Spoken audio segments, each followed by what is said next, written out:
Welcome back for another episode of Fantasy Fiction Friday. I'm your host, Genevieve Gravel, but my friends call me Gigi, and I hope that you'll be my friend.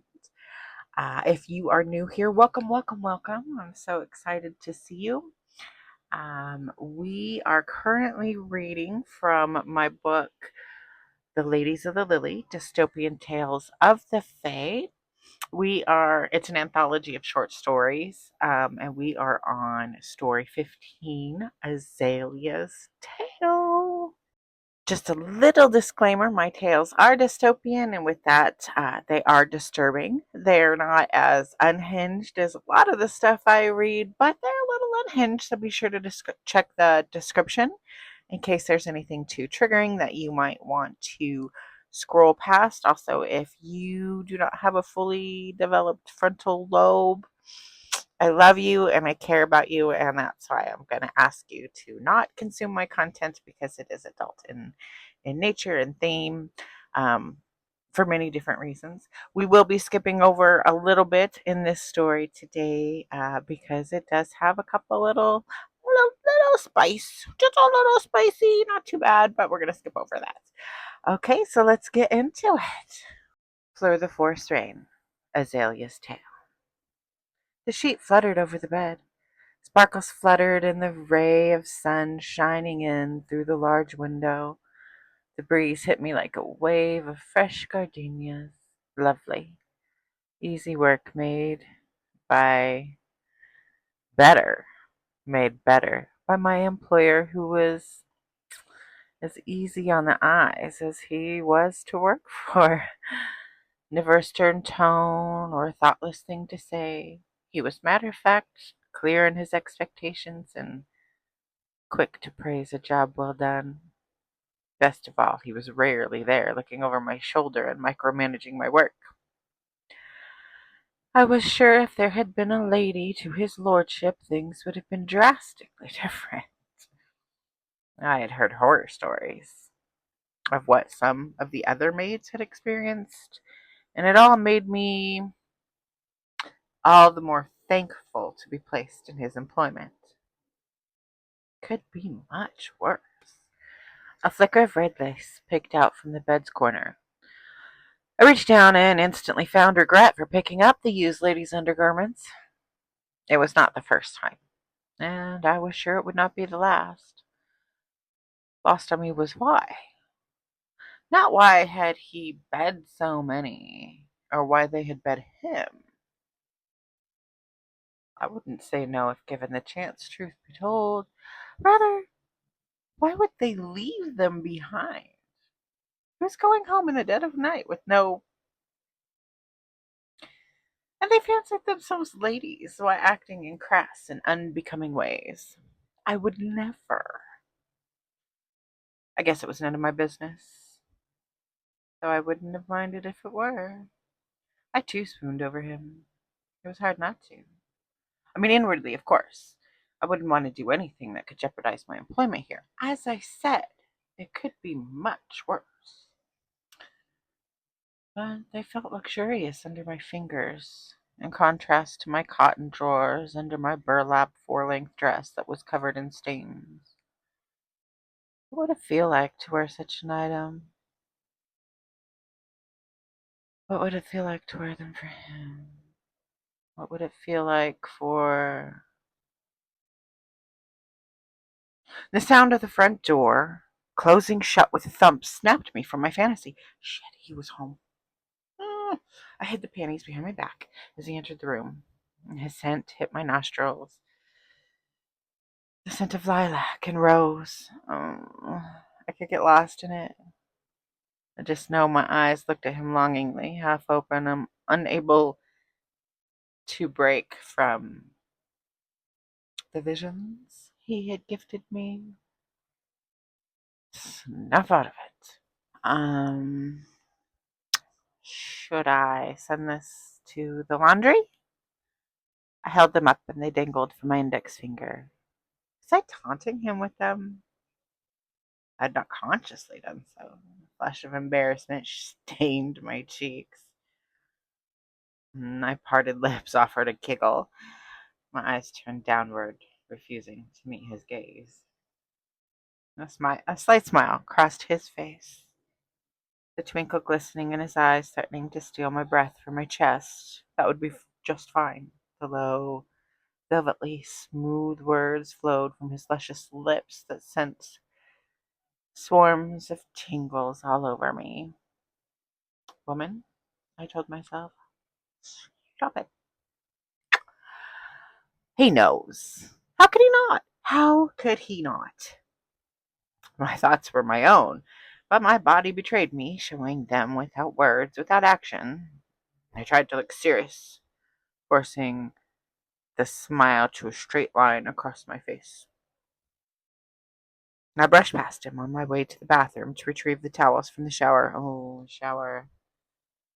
Wondered what it would feel like to experiencing warm water running down my body. Perhaps one day I would be permitted, or even afford to have running water and a toilet in my room. A cold shower is what I was in desperate need of. I wished he had not come home when he did. I should not feel ashamed. A dream is only a dream. Fantasies may be all I had, but I did love them. I could live in the depths of my imagination forever. Happiness, comfortability, and the joy that I found only there. If I could be his wife, if he would choose me. Another fantasy distracted me from gathering the used towels and replacing them with the fresh ones I had retrieved from the laundry hamper. I hoped he could not see the truth in my face. It was not cold. It was never cold or warm.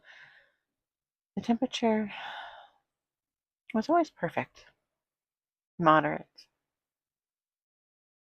All the women that he had brought home had yearned for the same thing as I, to be his bride.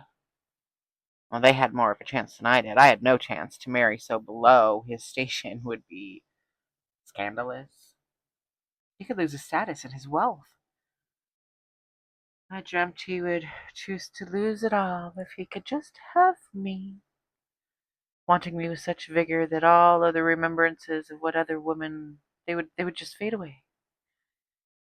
Desiring only for me, inspiring his every move. Fantasy, I sighed. It was a thought that choked in my head, looking into his eyes. Will that be all? I asked. Fix me a plate, perhaps join me for dinner. He could have demanded it out of me, but he had asked. He had asked me to stay for dinner. I just knew I must be dreaming. Like I had the freedom to say no to my employer. Good excuse. It was not at all uncommon for him to invite me to join him for a meal. I had told myself it was because it was my company he desired. I knew it was simply that he had not liked to dine alone. But a girl can dream. Plus, we had pleasant conversations. We talked about books mostly. We both had a love for fiction. We had that in common, and we often read the same books, giving us hours of conversation, debates, and a shared love of the written word.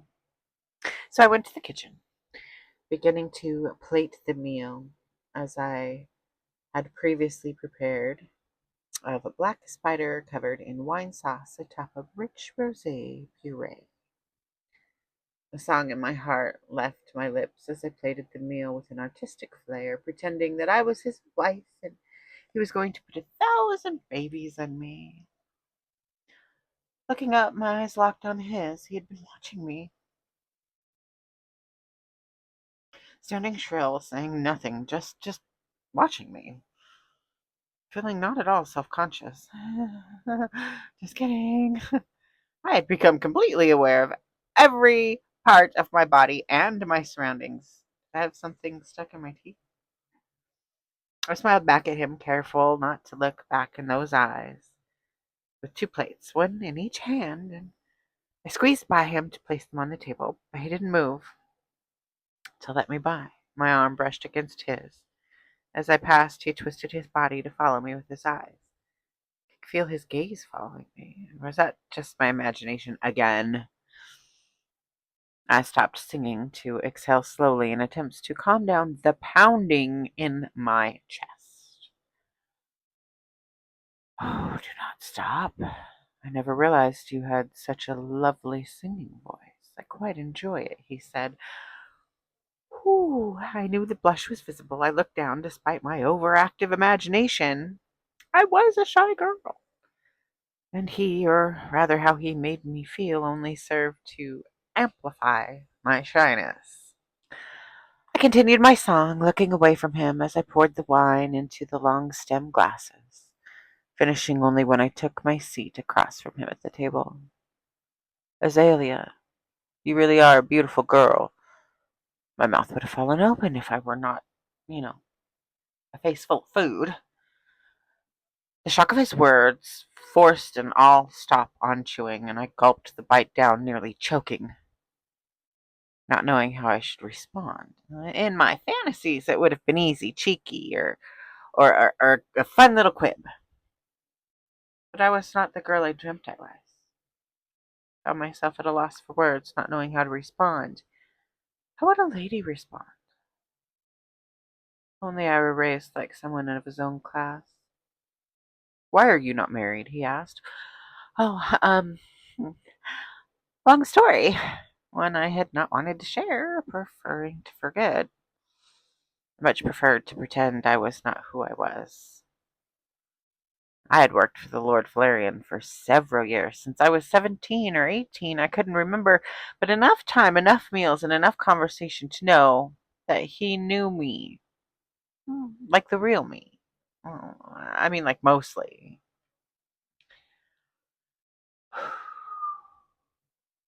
My father died before he found me a suitor. Well, I don't need to tell you that my mother, a woman, can't enter into illegal transactions, so who would buy my hand in marriage? I mean, how could they? I responded. Now, the truth was, no one had even shown interest. Even if they had, there was a workaround to the law. My uncle could have had proctored a marriage contract, but he was an old man. Plus, we spent very little time together. Acknowledging my existence in any form was not exactly the first thing on his mind, or the last for that matter. But if I had needed it, if my mother had found a suitor, we could have gone to him. I was sure that he would not mind the currency to be gained from the favor. But as it was, no man had wanted me. I had never even been kissed, or even complimented, as Lord Florian had just done. Why are you not married? I mean, my words broken. Was this suitable dinner conversation? Why couldn't we just talk about books, like the book on his bedside table? Marriage is for life. It can be a long time, day after day, year after year. I need to be with someone I know I can have a conversation with, a real conversation, something in common, He asked. I did know what he meant. He wanted a friend. I said nothing. I just moved the food around my plate, settling on a gulp of wine to avoid answering. Why? I could not say.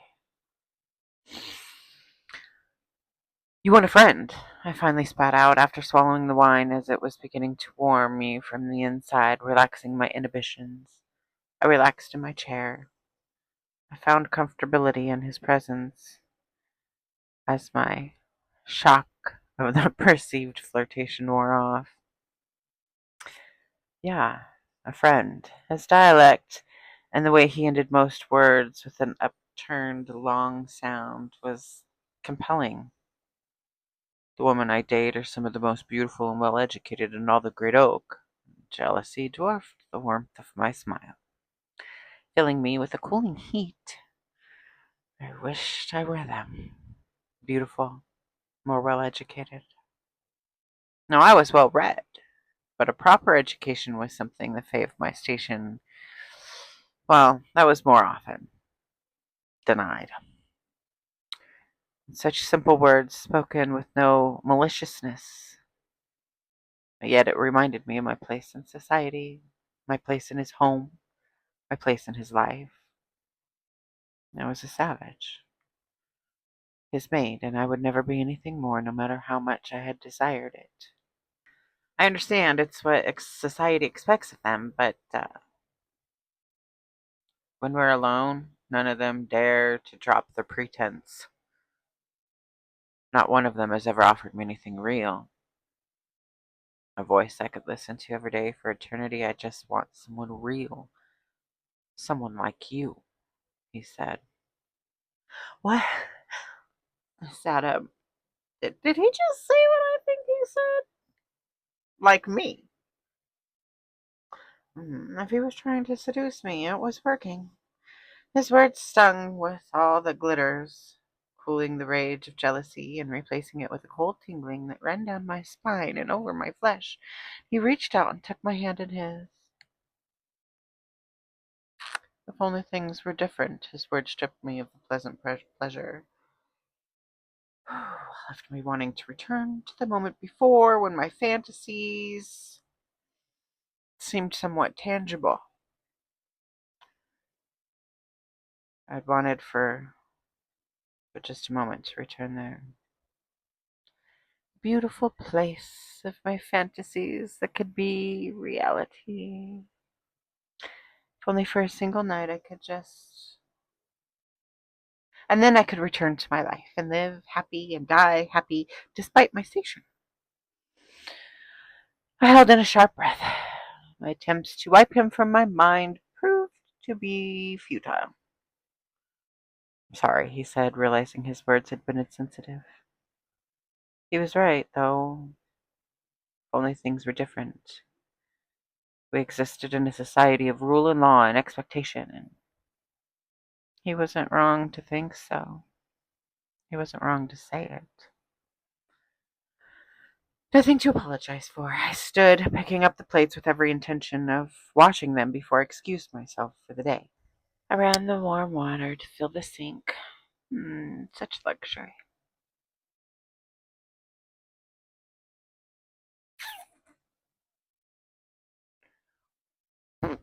Okay, we gotta skip this part. Sorry. My dress was ruined, torn, beyond repair. What was I gonna do? I had others, but they were at home. I could not walk down the halls or down the entirety of the grand hall.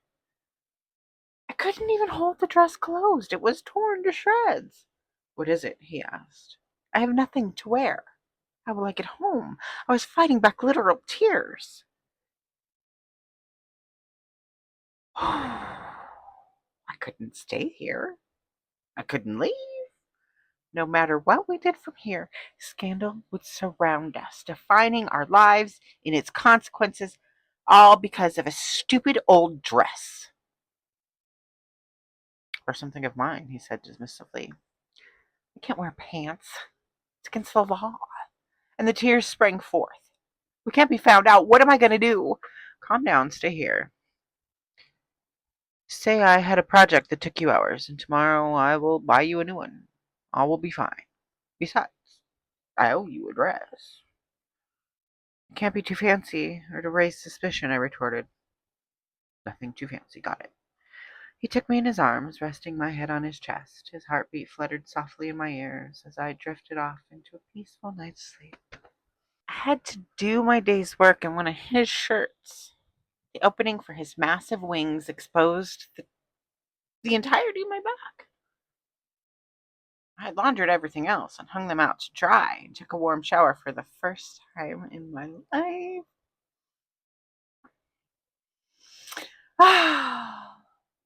And he returned at the usual time, new dress in hand, and I went home safely, tossing my tattered and torn dress in the trash on my way out.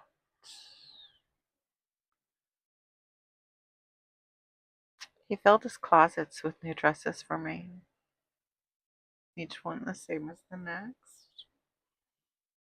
He told me that he had told the tailor that he wanted his maids in uniform, so they needed to be in the best condition. He told me that, and I was falling in love. We were falling in love. He had stopped bringing women home. He had stopped dating altogether, not even to keep up appearances. In his word, in his world, the once playboy had become celibate. He laughed it off with jokes and sly remarks when the rumors began to swirl around the court. I figured they would quiet as soon as some other scandal erupted, which wouldn't be too long. I was wrong. No, I was wrong. After a year of perceived celibacy, whispers continued to linger in the air. And he was getting pressured to marry. And I could feel it. I could feel it in his touch and the way he would shift his gaze away from me. He was breaking under the social pressures. I'd known this day would come. The day when it was all done and he would become a fond memory. I would be forced to return to my world of fantasy. What I did not know was how bad it would hurt. All in my mind, my body, my soul would fight, rail against the inevitable. I was losing him. I could not let go. I found myself restless and wanting for more. He had shown me the finer side within the walls of his home. My desperate and undying love for him had grown to need, addiction. I had found myself wanting. I had found myself wanting, needing for him to be my forevermore. I was his servant, not his intended. I reminded myself with each moment that he pulled away from me.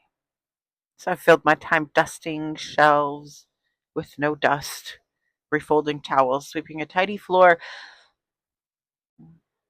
He was late. He wasn't coming home that night to me. Still, I waited for him, pleading with Mother Nature. My heart leapt with joy and anticipation when the door opened, only to shatter as it hit the floor. Her laughter followed him, a bright ringing in my ears, and nausea threatened with the sight of her. Oh, she was beautiful. Yellow hair that shone like rays of sun, and a gown that sang and sparkled in the light. And I cooked for her, and I served her, and I cleaned up after her, and my body grew hot, and flames shot from my slight looks as I tried to hide myself watching her as she threw herself at him, pressing her breast out as she talked about nothing important and laughing at all his jokes and touching his hand over dessert, the chocolate mousse that I had spent the day preparing. She talked down to me and ordered me about without so much as a please or a thank you, and he let her, his eyes never met mine, and a word of apology never left his lips. She was a fay of class and education. We had been the same age, and that was a decade younger than he. He could have chosen anyone. He chose whom I would be if I were the same station as he. He was replacing me and making sure I knew it. He snapped his fingers at me. He actually snapped, and it felt like a slap.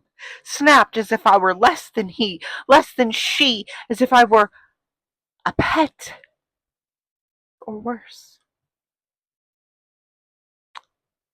his servant. I dropped the glass platter their dessert was presented on.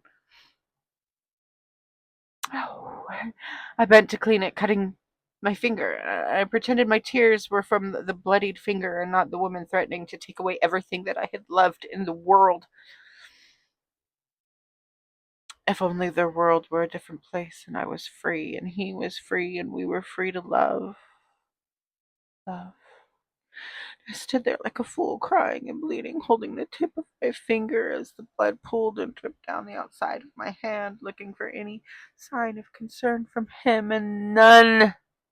Nothing. He was cold as ice, his face as hard as stone. I excused myself to attend to my wound, fixed my face, and walked out with a smile. He wasn't going to get the best of me. He already had, though, had he not? But my best wasn't good enough. I wasn't good enough, and I had let myself believe that I was. He had led me to believe that I was his. I wasn't going to be made a fool of in front of her. She whom I refused to learn her name. She who was me if only I had been born as she. I left with my head held high, knowing another woman would take my place in his bed. She was stealing my joy, my life, my dreams, and I did not know her name. I wondered if he did. I hoped she was no consequence to him. Just a message to the others, a way to stop the whispers, the words, and the drama that buzzed around his name like flies on rotting meat. But she was not, and I knew it. Somehow, somewhere deep in my psyche, I knew it was more. She was my replacement. Are you going to marry her? I couldn't bring myself to look at him. I refused to cry, picking up the pile of laundry, tossing it onto my cart. I was dreading hearing his ultimate answer. Don't say it, please. Please choose me. Love me. It had been all I could think of since last night. Choose me. Choose me. I'd cried myself to sleep last night, and I came to work, and I did my job and left before I got home, and then I did it again and again, and I did not have the strength to hear what I was now asking for. An answer. Was it over? Were we over?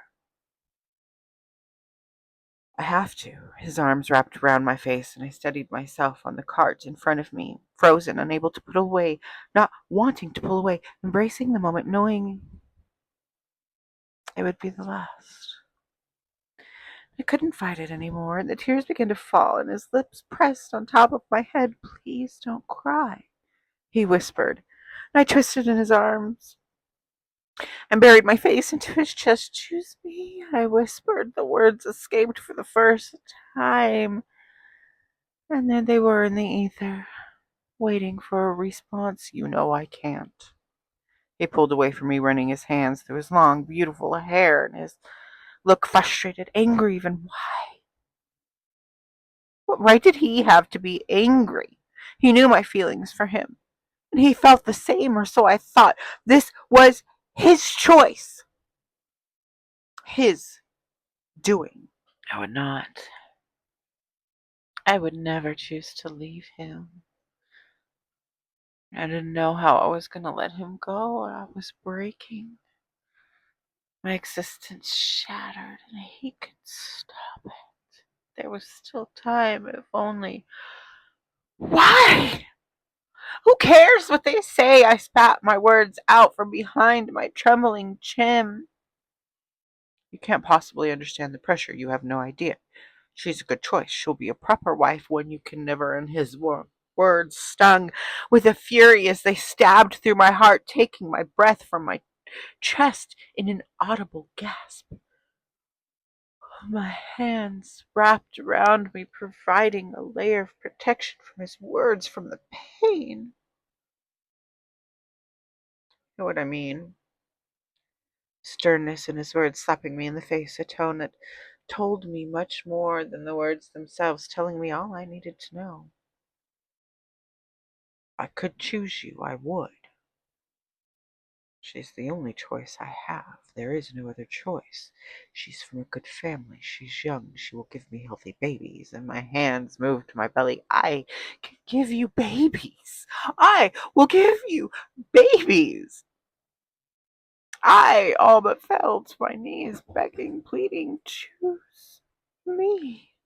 I can't acknowledge babies by you. His words slowed, taking a step back. As he looked to my hands and back to my eyes. Are you saying? His thought trailed off. I would have never expected it. He fell to his knees before me and raised his hands to mine and encircled my belly, and our fingers intertwined, and tears fell from his eyes. Are you with child? With my child? He asked. I don't know. I pulled away, shaking his hands from mine. I had wanted to reach down and take his precious face into my hands and wipe away his tears. I had not bled. I dream of babies, a baby, a boy. I turned from him, pacing the floor. I had not intended to tell him. I knew I was losing him. It was gonna be my secret.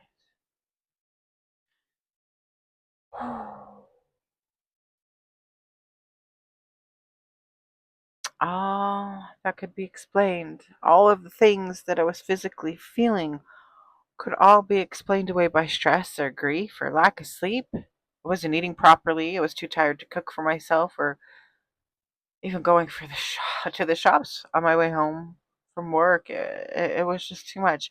It could be so many things, and I was only a few days late. I really couldn't be sure. I had expected it, though. What am I going to do? The realization hit me that if I was pregnant, he was leaving, and I would be stuck with a child that I had no way of raising. I had no real family, none that could be of assistance with anything. I wanted to acknowledge it. Oh, please say none of this is true. Say I wasn't pregnant, and he wasn't leaving me, and everything was going to go on exactly the same. I'll make sure you're taken care of. I'm not going to let you go hungry. It's good. So I could keep my job. Gee, thanks. I wanted it to be. I needed it to be. I won't let you go. I'll marry you. I'll be yours forever, and we can live as a family. But no, I get to keep my job. What am I supposed to do? You've put me through to between a rock and a hard place here, Azalea. Marry me. The mother of your child, do right by us, I all but screamed. I have already asked her. The announcement is to come out tomorrow. He spat back. Tomorrow? When, when did he ask? When was he going to tell me? Well, was I supposed to find out in the weekly circular put out by the King's Court? I couldn't process any of it. I had to get out of there. I needed to be away from him, alone with my thoughts, and my throat began to close, and my breath swallowed in the room began to spin, and I ran, slamming the door behind me, leaving the laundry behind. And to top it all off, I was losing half a day's pay. Great. My heartbeat quickened. Sweat dripped from my brow each day when it was time for him to come home, like to his home. While I had wanted to see him, I always wanted to see him. If we had lived on the same branches, I would have searched for him in every crowd. I also could not look at him or speak to him. What would I say? My words were meaningless. I was meaningless, and he was still my everything. I tried on most days to work with speed and vigor to get my work done so I could take my leave before he returned. It was hurting me financially, so I slowed my spending, often foregoing meals or water. Somehow avoiding him had become a necessity, a resource I needed to sustain me. For my survival, I could not see him. I couldn't bear to look at his beautiful face or hear his soothing voice. It would kill me. And I heard the door click as it closed, and my heart skipped a beat, and the beads of sweat on my brow cooled. "Excuse me," I said. I kept my head bowed as I waited for him to step away from the front door. He said nothing, as if waiting for me to respond. He would not move, and the room was closing in on me. And in a desperate attempt, I tried to push my way past him. "Azalea, wait, please!" He grabbed my arm as I was trying to leave. Why was he 15 minutes early? "Talk to me," he said. And I yanked my arm from his grasp. I reached for the front door, stopped for a moment only to say, "I still have not bled."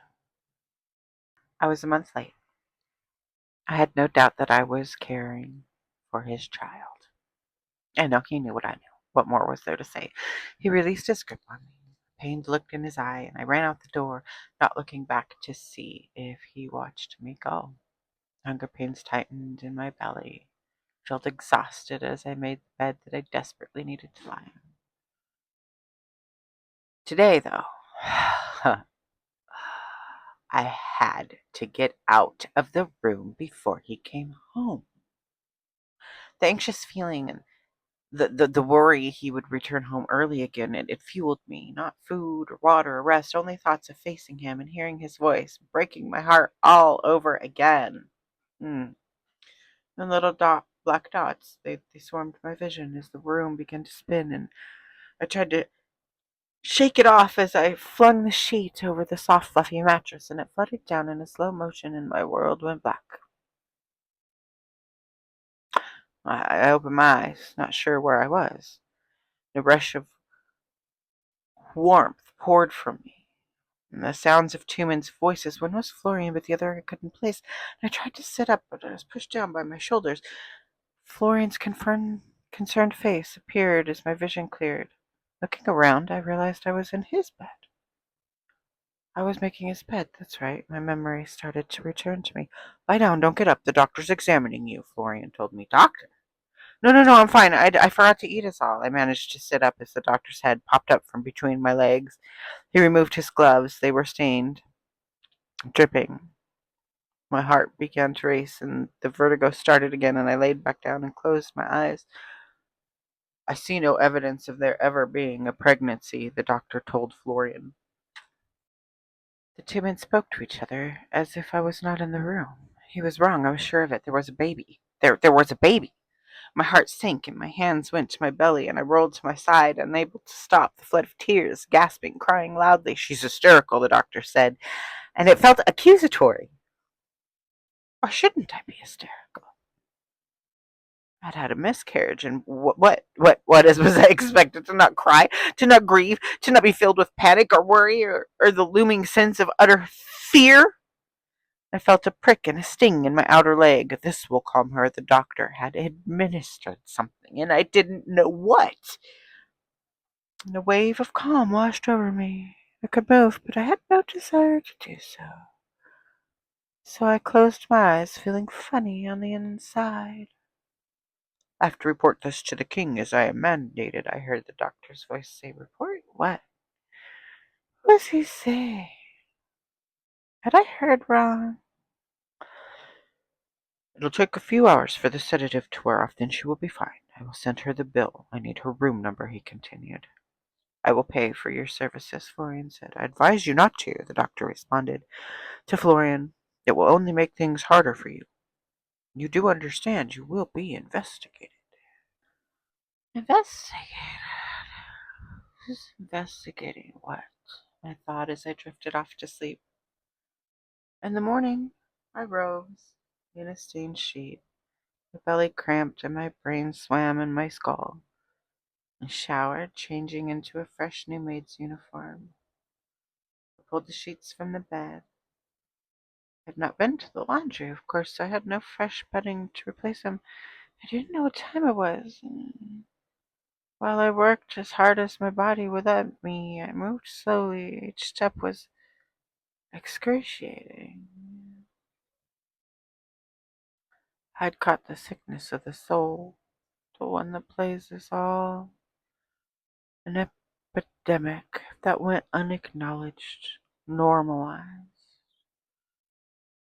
It had taken the loss of my child to see it clear as day. surrounded me, enveloped us all, for many reasons and in many ways. The cure felt unattainable, leaving me unable to pick up the pieces of my shattered soul. A Florian entered, taking me by surprise, but I was so thankful for his presence. I needed him. I needed him to hold me, to let me cry. I needed someone, anyone. I felt so alone and so overcome with melancholy, and I offered him a smile, the best I could do with what little energy I had. "Why are you here?" he spat at me. "You stupid woman." And I was taken more than taken aback. Why was he angry when I was so sad? "You're being investigated for manipulation." Manipulation? What are you talking about? I lost my baby, our baby. Who had I manipulated and how? "The laws are written that any woman found guilty of manipulation to a man to raise her station is to face dismemberment or death. The law was written more than a king's age ago, more than several kings. And it's never used because no woman is dumb enough to even try. No woman, that is, until you." Station? I don't care about my station. I care about you. "Can't you explain it to the king? You weren't even pregnant," he screamed, and his voice reverberated through my bones, and his words shot through me like a blade, piercing my heart, and I doubled over in pain, my hands on my chest, my stomach as a shield protecting me from the next blow. "I swear I whispered, staring down at the floor. "Not according to the doctor," he said. I fell to my knees. He was wrong. I defended myself. "Florian, you believe me, don't you?" I raised my tear-filled eyes to meet his. "I don't know what to believe any more," he said, looking at the blood dried on the sheets on the cart. The proof was staring him in the face. He still did not believe me. "It does not matter what I believe. I've already taken an audience with the king and council." His voice slow, lowered to a whisper as he knelt to me, and he wrapped his arms around me and exhaled, so warm, so strong, and he kissed me on the forehead. "I'm sorry. You're to be put to death." A single tear ran down his cheek. The door slammed open. The sounds reverberated in my head, and two of the king's guards grasped me, one by each arm. Another stood in the doorway. A bag was placed over my head, and the world went dark, and I was dragged out of Florian's quarters, and all I could think was, I should have gone outside. I should have flown. I should have touched the grass. I would never touch grass again, and all the pleasantries of life would be lost to me, and I would never feel them again. Florian had had a patio. I could have felt the sun one last time. I should have gone outside. So, yeah, I told you dystopian. I don't really do HEAs around here, do I? But thank you so much for joining me for Fantasy Fiction Friday today. That was story 15 of 20, if you can believe it. Well, there's actually 19 stories, but the 20th story has two parts. So, yeah, we only have 5 more to go before we start a different book that I've written, of course. Don't try to steal other people's copyrights. Anyway, besides the point, thank you so much for joining me today. If you want to pick up on the stories or parts of the stories that I don't read online, of course, if you are a KU subscriber, I would really love and appreciate it if you would throw me some page reads. If you want the physical copy, of course, that's available on the Zon. Even just a follow to my author page at Genevieve Gravel helps immensely. But all in all, I really just appreciate you hanging out and reading with me. I love you. I appreciate you. And if you want to check out my Gigi Says What Now, I do deep dives into the nonfiction stuff that I read, anything from history to folklore to true crime. Working on a true crime right now. That should be coming out soon if you want to deep dive into like the Epstein files. The Gigi Says What Now Follow the Money playlist goes into Epstein. But yeah, uh, you can find me if you want little tiny book chunks, like little 3 minute or less clips of these stories. I post daily on Facebook, or you can find me on Substack, where I post my scripts for my Gigi Says What Now, or just hit that subscribe button. Remember, you are valid, you are worthy, and you are loved. Okay, bye!